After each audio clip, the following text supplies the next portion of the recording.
नमस्कार। सत श्री अकाल मित्रों, आप सभी लोगों का सुंदरम ई पाठशाला के बृहद प्लेटफॉर्म पर स्वागत है। जैसा कि आप लोग जानते हैं, हम लोगों ने हिंदी पढ़ना शुरू किया था। हिंदी में मैंने आप लोगों को वर्ण विचार पढ़ाना शुरू किया था। वर्ण विचार में मैंने आप लोगों को स्वरों के प्रकार के बारे में बात किया। हम लोगों ने स्वरों के प्रकार में मैंने पहला आपको मात्रा या उच्चारण के आधार पर बताया, दूसरा ओष्ठ आकृति के आधार पर बताया, तीसरा मैंने आपको जीव के आधार पर बताया, और चौथा आज हम लोग बात करेंगे तालु के आधार पर स्वरों का वर्गीकरण। तालु के आधार पर स्वरों का वर्गीकरण। तालु के आधार पर तालु के आधार पर स्वरों का वर्गीकरण कैसे किया जाता है, अर्थात जब हम बोलते हैं तो हमारा तालु स्वरों के उच्चारण में कैसे सहायता होता है। ठीक है, इसके बारे में हम लोग बात करेंगे। इसके बारे में बात करने से पहले सबसे पहले तो हमें ये जान लेना चाहिए कि तालु हमारा होता क्या है। तालु कहाँ से कहाँ तक होता है, यही बड़ा कन्फ्यूजन रहता है। जैसे मैंने आपको जीभ के बारे में बताया था, तो जीभ का तो ये कन्फर्म हो गया कि नहीं, जीभ कहाँ से कहाँ तक होती है। उसके बाद ओष्ठ के बारे में बात किया, ओष्ठ के बारे में भी कन्फर्म हो गया। लेकिन तालु हमें समझ में नहीं आता है कि तालु होता कहाँ से कहाँ तक है। आइए पहले हम लोग तालु को समझने की कोशिश करते हैं, उसके बाद जो है कि जानेंगे कि नहीं इसकी स्थिति कितने आधार पर जो है कि इनके स्वरों का उच्चारण किया जाएगा। देखिए, ये हमारे दो दांत हैं। ठीक, मान लीजिए ये दो दांत हैं। ठीक, दांत के ऊपर, दांत के जस्ट ऊपर जिसमें हमारा दांत लगा है वो क्या होता है, मसूड़ा होता है। जिसमें हमारे दांत लगे हुए हैं उसको हम क्या बोलते हैं, मसूड़ा बोलते हैं। इसी को क्या बोला जाता है, मुर्धा बोला जाता है। मुर्धा, इसी को क्या बोलते हैं, मुर्धा बोलते हैं। जिसमें हमारे दांत लगे होते हैं ये क्या होता है, मसूड़ा होता है या मुर्धा होता है। ठीक है, इसी दांत के ऊपर का भाग, ठीक, इसी दांत के ऊपर का भाग जो होता है यहाँ से यहाँ तक का ऐसे होता है, दांत के ऊपर का भाग। और उसके बाद इसके बीच में दोनों दांतों के बीच में देखेंगे आप तो जीभ हमारी कहाँ पर है, दोनों दांतों की जो है कि बीच में हमारी जीभ जो है बनी हुई है। ये यहाँ से जो है निकल करके कहाँ आकर के गिर रही, कंठ में हमारे जा रही है, नीचे जा रही है कंठ की तरफ। और हमारा तालु जो है यहाँ से यहाँ तक जाता है। यहीं पर एक क्या है, काकल्य। काकल्य, काकल्य, इसी को हम लोग ठेठ भाषा में क्या बोलते हैं, अपनी भाषा में कंठ बोलते हैं या कंठी। देखेंगे यहाँ पर कंठी है, इसी को क्या बोला जाता है, काकल्य बोला जाता है, या कोष्टक में कंठ कर लीजिएगा। ये तो तालु कहाँ से कहाँ तक होता है, इसी काकल्य के ऊपर एक नासिका छिद्र होती है। इसी काकल्य के ऊपर एक क्या होती है, नासिका छिद्र। नासिका छिद्र, जहाँ से नाक से भी देखेंगे कभी कभी स्वरों का उच्चारण करते हैं तो आवाजें आती हैं। तो ये वाली स्थिति यहाँ से जो है कि कहाँ से, मसूड़े के ऊपर वाला, मसूड़ा हमारा कहाँ खत्म हो जाता है हमें पता नहीं चलता है। तो यही मसूड़े के जस्ट ऊपर वाला भाग जो है यहाँ से, और ये नासिका छिद्र के पहले, नासिका छिद्र के जस्ट पहले जो होता है यही हमारा क्या कहलाता है, तालु होता है। तो हमें लगता है कि आप लोगों को तालु की स्थिति समझ में आ गई होगी। जो हमारे दोनों दांत हैं, दांत में ऊपर वाले दांत के ऊपर का भाग क्या होता है, मसूड़ा होता है। इसी मसूड़े से जस्ट आगे जैसे ही जाएंगे, और काकल्य जो घंटी होती है कंठ में, कंठ में घंटी होती है, इस घंटी से ऊपर नासिका छिद्र होता है। इसी नासिका छिद्र के ऊपर का भाग क्या कहलाता है, तालु कहलाता है। इन दोनों दांतों के बीच में एक जीभ होती है। जीभ हमारी कहाँ जाकर के लगी होती है, गले में लगी होती है, ऐसे एक गले में चली जाती है। तो इन्हीं जो है कि इसका, इन्हीं तालु के आधार पर हम लोगों को स्वरों का वर्गीकरण पढ़ना है कि जब तालु के आधार पर जब हम स्वरों का उच्चारण करते हैं तो स्वरों के उच्चारण, कौन कौन से स्वरों का उच्चारण जो है कि तालु के किस भाग से होता है, इसी बारे में हम लोग बात करेंगे। और इस मसूड़े, कंठ और मुर्दा से हमें कोई मतलब नहीं है, बस मैंने आप लोगों को समझाने के लिए ऐसा बनाया। तो आइए देखते हैं कि कैसे इसका जो है विभाजन किया जाता है। ठीक है, इसके विभाजन के बारे में बात करते हैं। यहाँ देखिए, ये हमारे दांत हो गए, दो दांत हो गए। दोनों दांतों के ऊपर जिस भाग में लगा है वो क्या है, मसूड़ा है। ये दो दांत हो गए हमारे, दोनों दांतों को जिसमें दांत हमारा लगा है वो भाग मसूड़ा हो गया। मसूड़े से आगे ये भाग हो गया हमारा क्या, यहां तक समझ लीजिए कि ए क्या हो गए, ये हो गया हमारा तालु, ये हो गई तालु की स्थिति, तालु की स्थिति हो गई है। तालु की स्थिति के बारे में अब लोग हम लोग बात करते हैं। तो देखिए यहाँ पर जो दांत था, दांत के दोनों बीच में एक जीभ थी, जीभ हमारी कहाँ जा रही थी, गले में जा रही थी। अब देखिए इसी जीभ को, इस जीभ के जब अग्रभाग को, जीभ का जो है कि अगले भाग को जब हम यहाँ पर तालु के अग्रभाग से छुआते हैं, ठीक है, तालु के अग्रभाग से स्पर्श करते हैं, तो ऐसी स्थिति बनती है, हमारा मुख क्या होता है, बंद हो जाता है। आप अपने जीभ को जो है कि तालु के अग्रभाग से स्पर्श करिए तो देखेंगे कि हमारा मुख क्या हो रहा है, बंद हो जा रहा है। हमारा मुख क्या हो रहा है, बंद हो जा रहा है। हमारा जब मुख बंद हो रहा है तो ये क्या है, ये वाला भाग क्या हो रहा है, खुल रहा है। जब यहाँ से जीभ जो है कि तालु को स्पर्श कर रही है तो ये वाला भाग तो खुल जा रहा है, लेकिन ये आगे वाला भाग इसका क्या हो रहा है, बंद हो रहा है। आगे वाला भाग क्या होता है, बंद हो जा रहा है। अब देखिए ये तो हो गई इसकी पहली स्थिति, पहली स्थिति। अब सेकंड स्थिति के बारे में हम लोग बात करते हैं। जब सेकंड स्थिति के बारे में बात करते हैं हम लोग, तो ये तालु वाली स्थिति हो गई, तालु हो गया और इसके बीच में ये जीभ हो गई, ठीक, ये जीभ। जब इस जीभ का पश्च भाग, जैसे आप लोगों ने देखा होगा कि जब हम अपने मुख में कोई पेय पदार्थ जैसे पानी हुआ या तो और कोई पेय पदार्थ लेते हैं, तो अगर उसको अपने मुंह में ही रोकना रहता है तो हम क्या करते हैं कि ढक्कन को कहाँ पर लगाते हैं, जीभ के पश्च भाग के ढक्कन को जो है कि गले में लगा देते हैं। उससे क्या होता है कि वो पेय पदार्थ हमारे मुख में ही रह जाता है। तो यही जो जीभ है इसका पश्च भाग जो है कि देखिए ये जीभ है, इसका पश्च भाग ला करके यहाँ पर जो है कि ढक्कन लगा देते हैं, यहाँ पर तालु के एकदम पीछे वाले भाग में ला करके हम लोग ढक्कन लगा देते हैं। तो ये इसका भाग क्या हो जाता है, खुला रहता है। आगे वाला भाग मुख का क्या भाग होता है, खुल जाता है। पीछे वाला भाग क्या हो जाता है, बंद हो जाता है। ये भाग क्या होता है, खुल जाता है। तो यहीं से देखिए इसकी सेकेंड स्थिति ए बन गई। ये क्या हो गई, सेकेंड स्थिति इसकी।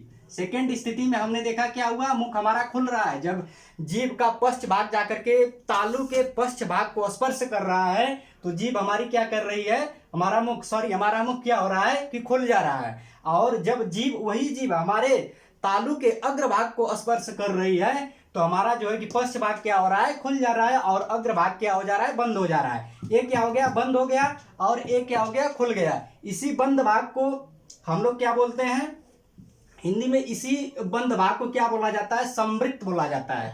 समृत, इसी को क्या बोला जाता है, समृत बोला जाता है। ठीक, इसको समृत बोला जाता है।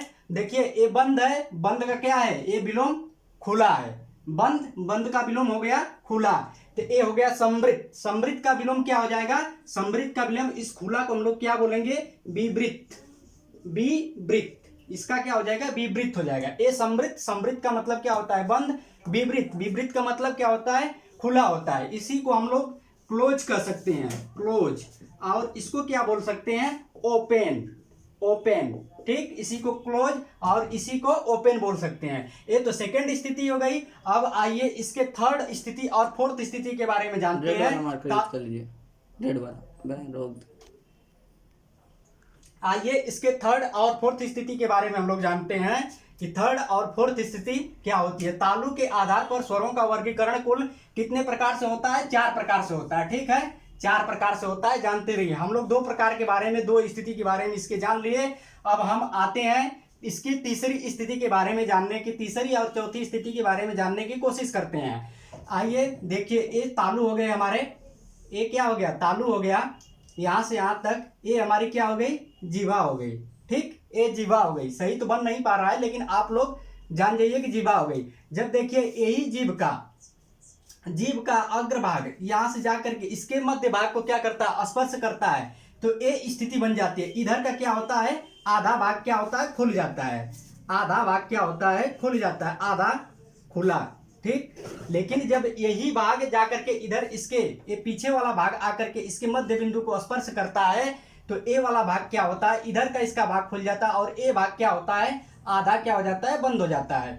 यहाँ पर लग रहा है आप लोगों को समझ में कम आया होगा। देखिए जैसे कि ये जीभ है, अपनी जीभ को करके देखिए ना, ये जीभ का जब आप जीभ के अग्रभाग को जब इसके तालु के मध्य भाग से स्पर्श कराएंगे तो ये स्थिति बनेगी कि इसका जो है कि मध्य भाग इधर बंद हो जाएगा, आधा रास्ता इसका, ये पूरा रास्ता इसका क्या हो रहा है, बंद हो रहा है, लेकिन इधर का आधा रास्ता क्या है, खुल जा रहा है। और यही जब पश्च भाग से इसके मध्य भाग को स्पर्श कराएंगे तो इसका देखिए ए वाला भाग क्या है, ए वाला भाग इधर का आधा बंद हो जा रहा है और ए वाला भाग क्या हो जा रहा है, खुल जा रहा है। ए क्या हो गई, थर्ड स्थिति हो गई आपकी, थर्ड स्थिति हो गई। और ए वाली क्या हो गई, फोर्थ स्थिति हो गई, ए वाली फोर्थ स्थिति हो गई। तो इसकी कुल कितनी स्थितियां मिली, तालु के आधार पर स्वरों का वर्गीकरण के बारे में हमने जब देखा तो इसकी कुल 4 स्थितियां हमें मिली हैं। आइए इसको सीक्वेंस से लिख देते हैं। देखिए अब यहाँ पर एक क्या था, समृद्ध था, एक क्या था, विवृत था। ठीक है, इसका समृद्ध का विलोम क्या होता है, विवृत होता है।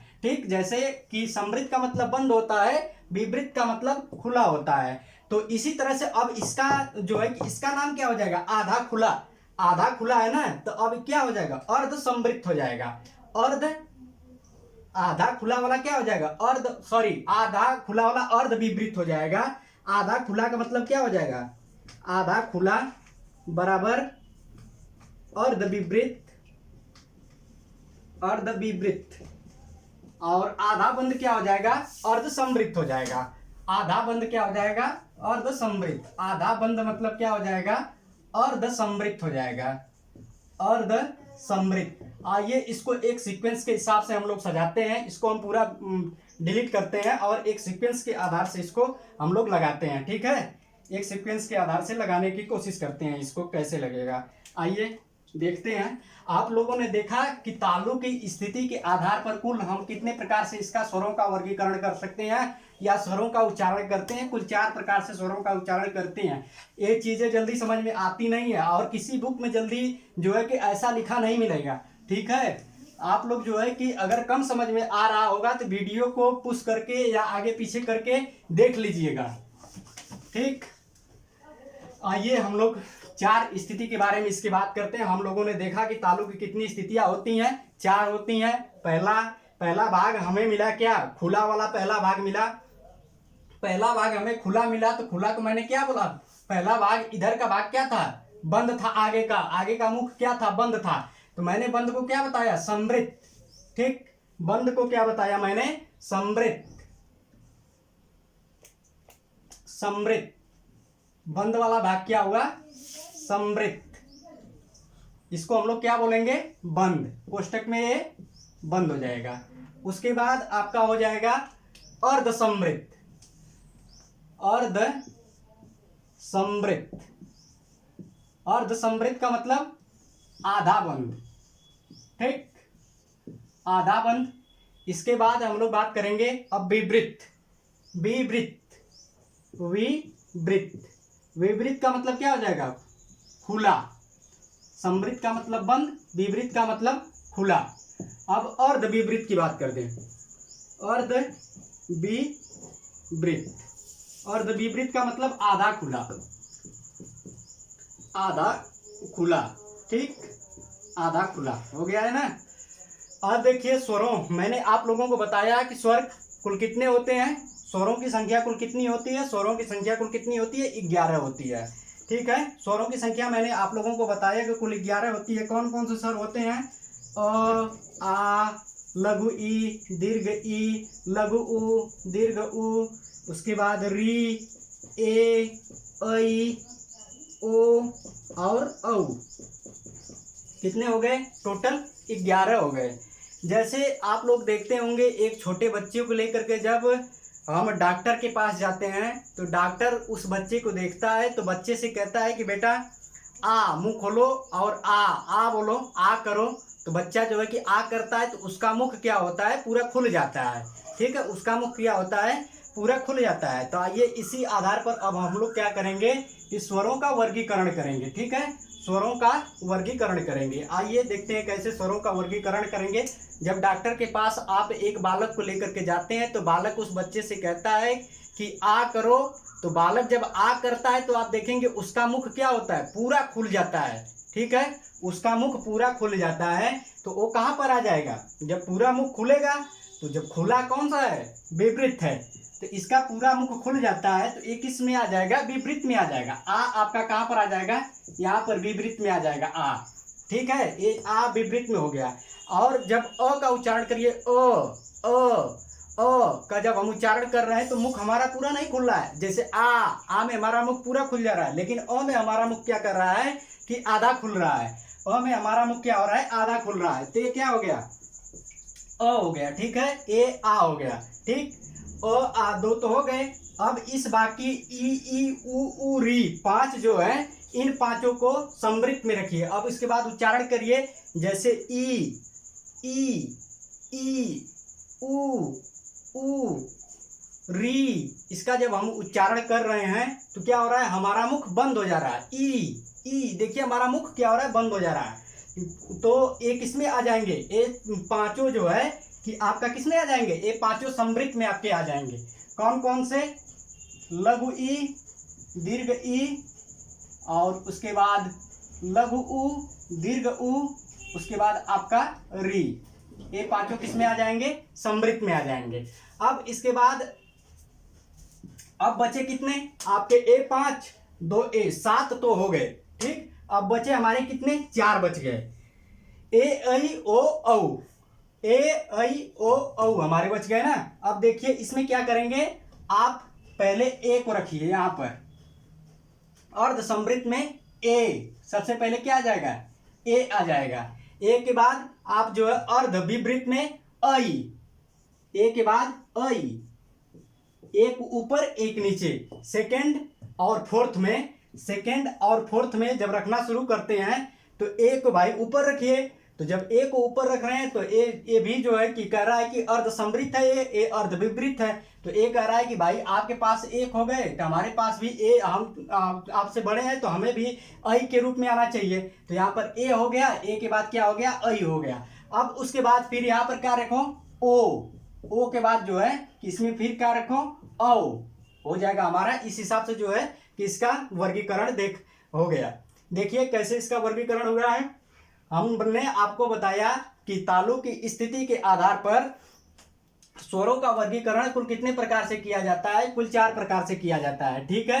पहला, जब मुख खुलने की स्थिति में होता है तो उसे हम क्या बोलते हैं, विवृत बोलते हैं। और जब मुख बंद की स्थिति में होता है तो उसे क्या बोलते हैं, समृत बोलते हैं। जब मुख आधा हमारा खुला रहता है तो उसे हम अर्ध विवृत बोलते हैं। जब मुख हमारा आधा बंद रहता है तो उसे हम क्या बोलते हैं, अर्ध समृत बोलते हैं। देखिए जब 4 आधारों पर अब हमने जब बांटना शुरू किया तो आपको बताया कि विवृत मुख आ, जब आ केवल एक स्वर ऐसा है जिसका उच्चारण करेंगे तो मुख पूरा खुलेगा, मुख पूरा खुलेगा। जब आ को आपने रख दिया तो अ, स्वरों की संख्या मैंने बताया 11, 11 में एक तो आ रख दिया, आप बच गए 10, 10 में से अ में क्या, जब अ का उच्चारण करेंगे, इसका ये छोटा भाई है तो जैसे ये ज्यादा खुल रहा है तो क्या होगा, इससे छोटा है तो ये क्या होगा, कम खुलेगा, ठीक है। तो ए हो जाएगा आपका इसमें अर्ध समृत में अ हो जाएगा। और उसके बाद अब शेष जो इसके आगे आ तो हो गया हमारा, अब शेष जो है कि ए बचे हैं ई उ और री, ई उ और री को जो है कि सबसे ऊपर समृत में रख दिया जाए। जब इसका उच्चारण करेंगे तो आप देखेंगे कि मुख हमारा क्या हो रहा है, बंद हो रहा है इसकी स्थिति में, ठीक है। ये 5 हो जाएगा। इसके बाद अब हमारा बच जाएगा ए ऐ ओ औ। तो सबसे पहले ए को रखिए, फिर एकदम नीचे चले आइए, एक ऐ रखिए, ए के बाद ऐ, फिर उसके बाद ओ रखिए, ओ के बाद फिर क्या करना है, औ रखना है। देखिए इसको रटिएगा मत, रटने की कोशिश मत करिएगा, इसको समझने की कोशिश करिए कि ये कैसे हो रहा है। बहुत आसान चीज़ें हैं, जब आप इन सब चीज़ों को किताबी से पढ़ेंगे ना तो जल्दी समझ में नहीं ये सब चीज़ें आती हैं। लेकिन यहाँ पर मैं ऐसी बता रहा हूँ विधि आपको कि तुरंत ये जो है कि याद हो जाएगा, आपको रटने की ज़रूरत नहीं पड़ेगी।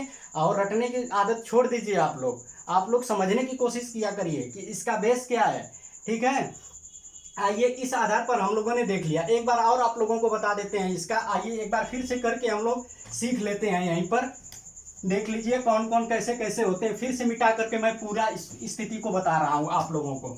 सबसे पहले मैंने आपको बताया कि समृत, समृत के बाद सेकंड स्थिति अर्ध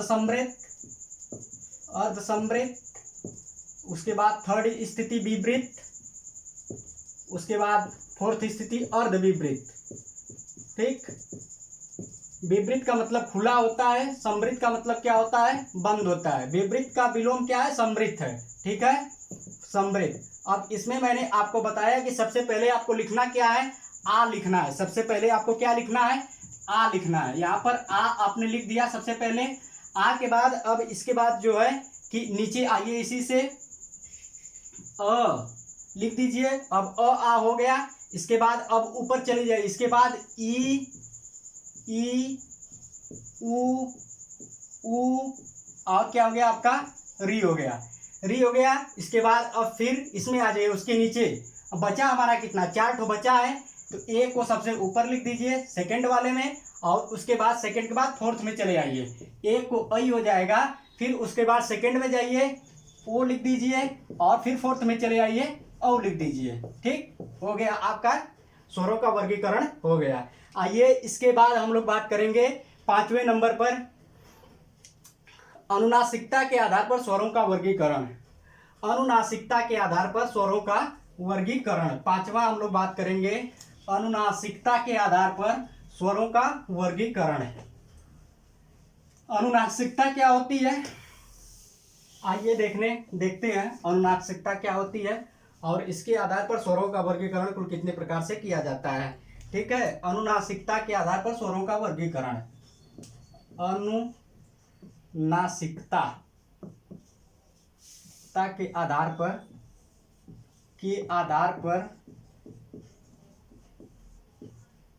पर स्वरों का वर्गीकरण, स्वरों का वर्गीकरण। देखिए, जब हम स्वरों का उच्चारण करते हैं तो हवा हमारे मुख के साथ साथ किससे, नाक से भी निकलती है, तो वो क्या होता है, अनुनासिक होता है। हवा हमारे मुख के साथ साथ जो है कि नाक से जब निकलती है तो क्या होता है, अनुनासिक होता है।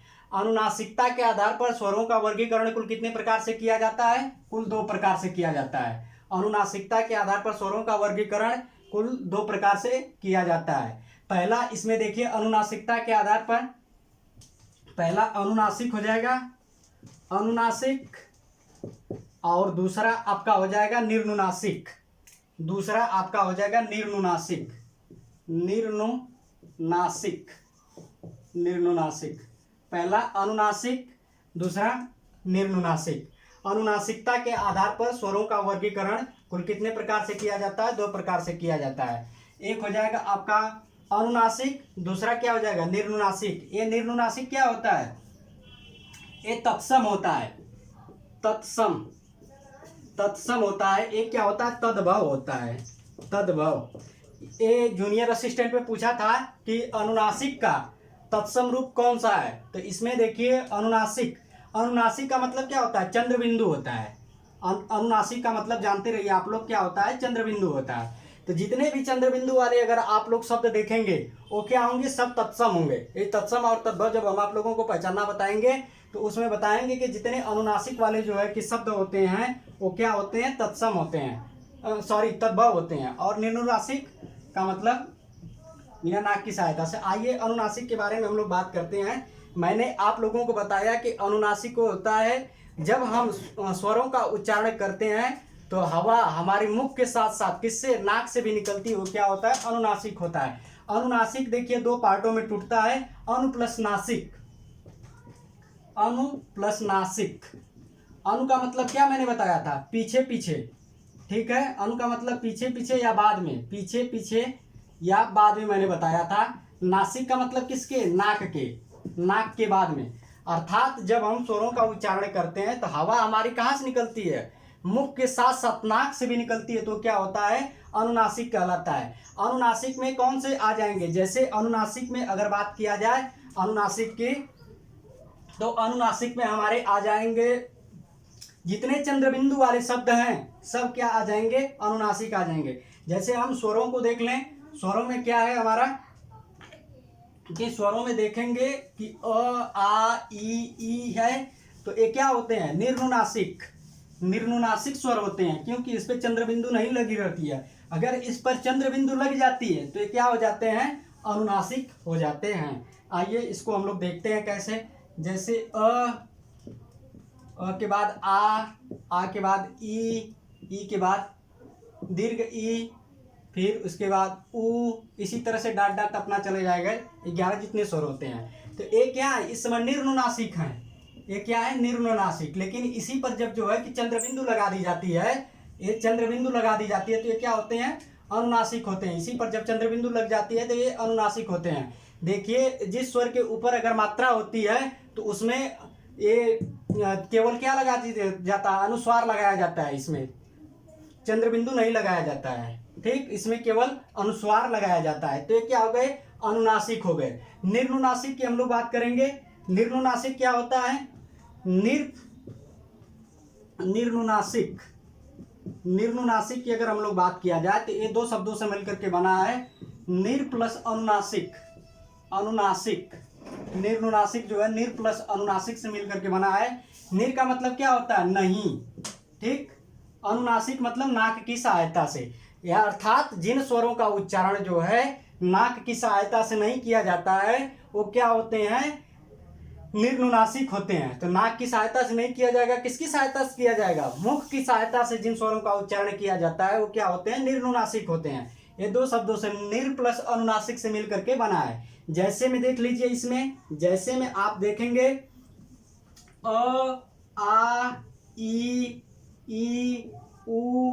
ऊ क्या है, ये सब क्या हो गए, निर्नुनासिक हो गए। क्यों निर्नुनासिक हो गए, क्योंकि इसके ऊपर जो है चंद्रबिंदु नहीं लगा है। जिन स्वरों के ऊपर चंद्रबिंदु लग जाएगा वो क्या हो जाएंगे, अनुनासिक हो जाएंगे। और जिन स्वरों के ऊपर जो है कि चंद्रबिंदु नहीं लगता है, निर्नुनासिक होते हैं। जितने भी चंद्रबिंदु वाले स्वर होते हैं वो क्या होते हैं, तद्भव होते हैं। तद्भव होते हैं, ये क्या होते हैं, तद्भव होते हैं। इनका प्रयोग केवल हिंदी में किया जाता है। लेकिन अनुस्वार मैंने आप लोगों को पढ़ाया था, उसमें जब अयोगवा पढ़ा रहे थे तब उसमें मैंने आपको अनुस्वार और विसर्ग के बारे में बताया था। अनुस्वार क्या होता है, अनुस्वार का प्रयोग संस्कृत भाषा में किया जाता है। ठीक है, संस्कृत भाषा में अनुस्वार का प्रयोग किया जाता है और अनुनासिक का प्रयोग जो है कि हिंदी भाषा में किया जाता है। आइए इसके बाद अब हम लोग लास्ट बात करेंगे स्वरों के वर्गीकरण के बारे में। जाति के आधार पर स्वरों का वर्गीकरण। आप लोगों ने हो सकता है ये सुना न हो कि जाति के आधार पर स्वरों का वर्गीकरण कैसे किया जाता है। तो आइए हम बताते हैं, ये किसी बुक में नहीं आपको मिलेगा कि जाति के आधार पर स्वरों का वर्गीकरण भी होता है। आइए हम लोग समझने की कोशिश करते हैं कि जाति के आधार पर स्वरों का वर्गीकरण कैसे किया जाता है। पांचवा प्रकार में, ये छठे प्रकार में हम लोग बात करेंगे। पांचवा अनुनासिकता के आधार पर था। छठवां जो है कि इस आधार पर हम लोग बात करेंगे, जाति के आधार पर, जाति के आधार पर जाति के आधार पर स्वरों का वर्गीकरण। स्वरों का वर्गीकरण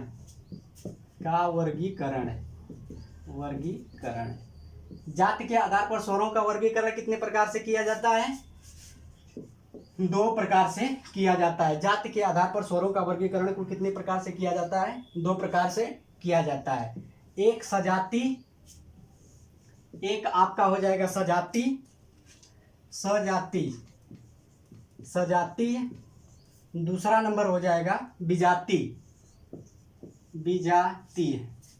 सजाति का विलोम क्या होता है, विजाति होता है। सजाति का मतलब क्या होता है, समान जाति के। सजाति का मतलब क्या हो जाएगा, समान जाति के। विजाति का मतलब असमान जाति के। ठीक, विजाति का मतलब असमान जाति के हो जाएगा। सजाति का मतलब समान जाति के, विजाति का मतलब असमान जाति के। जैसे मैंने आप लोगों को बताया कि स्वर देखिए जोड़े में आते हैं, जैसे अ, आ, लघु ई, दीर्घ ई, लघु उ, दीर्घ उ, री, ए, ऐ, ओ, औ। अब देखिए इसमें क्या है, समान जाति के। ये दोनों क्या हो गए, अ और आ क्या हो गए, समान जाति के हो गए। तो ये किस में आ जाएंगे, अ और आ समान जाति के हो गए। ई और ई, ये भी क्या है, समान जाति के हैं। उ और उ क्या हो गए, समान जाति के हो गए। लेकिन अगर विजाति की बात किया जाए तो असमान जाति के। जैसे अ के साथ कौन आ जाएगा, अ के साथ आपका ई आ जाए, अ के साथ ई आ जाए, या ई के साथ उ आ जाए, या ए के साथ ओ आ जाए, ये क्या होते हैं, असमान जाति के होते हैं, ए असमान जाति के होते हैं, ए जो है कि समान जाति के होते हैं। तो जाति के आधार पर स्वरों का वर्गीकरण में हमने देखा कितने प्रकार से होते हैं, 2 प्रकार से होते हैं। मैंने आप लोगों को वर्ड विचार में स्वरों के प्रकार के बारे में हम लोग बात कर रहे थे।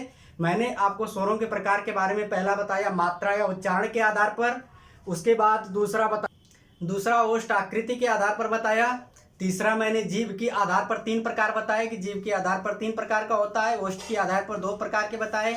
उसके बाद चौथा नंबर मैंने तालु के आधार पर आप लोगों को बताया, तालु के आधार पर कुल 4 प्रकार के होते हैं। इसके बाद 5वां नंबर अनुनासिकता के आधार पर बताया, अनुनासिकता के आधार पर 2 प्रकार के होते हैं। छठवां पे हम लोगों ने जो है कि जाति के आधार पर बात किया, छठे में जाति के आधार पर हम लोगों ने देखा 2 प्रकार के होते हैं, सजाति और विजाति। यहाँ से हमारा वर्ण विचार आज समाप्त होता है। वर्ण विचार में स्वर समाप्त होता है, वर्ण विचार में जो है कि आज हमारा स्वर समाप्त होता है। नेक्स्ट वीडियो में हम लोग व्यंजन के बारे में बात करेंगे, और जैसे ही इस टॉपिक खत्म हो जाएगा कम से कम हम आप लोगों को 100 या 150 के आसपास क्वेश्चनों का जो है कि प्रैक्टिस लेकर के आएंगे और आप लोगों को प्रैक्टिस कराएंगे। और एक सूचना आप लोगों को देना चाहता हूं कि बहुत जल्द ही इस चैनल पे जो है कि मैथ की क्लास भी शुरू होने वाली है। मैं आप लोगों को मैथ की कक्षा जो है कि शुरू करने वाला हूं, मैथ पढ़ाऊंगा। मैथ में सबसे पहले हम लोग जो है कि एनसीईआरटी में कक्षा 6 से 8 तक की एनसीईआरटी पढ़ना शुरू करेंगे। उसके बाद मैं जो है कि हाई लेवल की आप लोगों को मैथ पढ़ाऊंगा। पहले लो से हाई हम लोग चलेंगे, हम लोगों को पहले हाई नहीं पढ़ना है, पहले हम लोगों को बेसिक चीज़ें समझनी है। और ये जो कक्षा 6 से 8 तक की जो मैं पढ़ाऊंगा आप लोगों को मैथ, ये जो है कि सी टेट, टेट और सुपर टेट के लिए रामबाण का काम करेगी। अगर ये जो पोर्शन तैयार कर लिया कक्षा 6 से 8 तक की एनसीईआरटी मैथ की, तो उसका समझ लीजिए कि 90% जो है कि कोर्स तैयार हो जाएगा, कंप्लीट हो जाएगा। और 90% क्वेश्चनों को जो है कि कर लेगा, मैं दावे के साथ कह सकता हूँ। 10% क्वेश्चनों में थोड़ा सा टेक्निकलिटी होती है, और वो भी कॉन्सेप्ट वही रहेगा, लेकिन थोड़ा सा उसमें कैलकुलेशन और थोड़ा सा कंसेप्ट और अधिक लगता है। तो इसलिए मैं आप लोगों को सबसे पहले जो है कि बेसिक मैथ पढ़ाना शुरू करूँगा। बहुत जल्द ही मैं आप लोगों के बीच में लेकर के आ रहा हूँ मैथ की सीरीज। धन्यवाद, आभार, नमस्कार।